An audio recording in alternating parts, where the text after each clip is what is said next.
करत हई चल।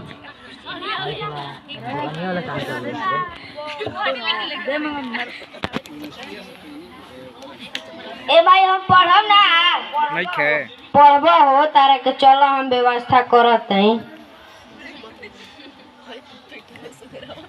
हेलो नहीं खे वीडियो प्रणाम कॉल जी। खुश का हो का बात बा? छतवा पर करो प्रणाम जी सेठ जी। का बात बा बोलो।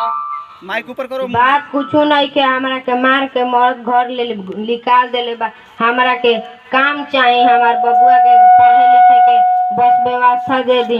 दू वक्त के रोटी खाली बस दे दे हमार बबुआ पढ़ लिख ले बस इहे हमरा के जरूरत बा। झाड़ू पोछा लगा ले मुनो। हाँ हम झाड़ू पोछा मैं कर ले हम। चलो हमरा एगो मेहरानू के जरूरत रहे।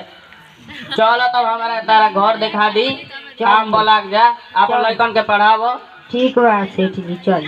चलो चलो ठीक बा चलो घर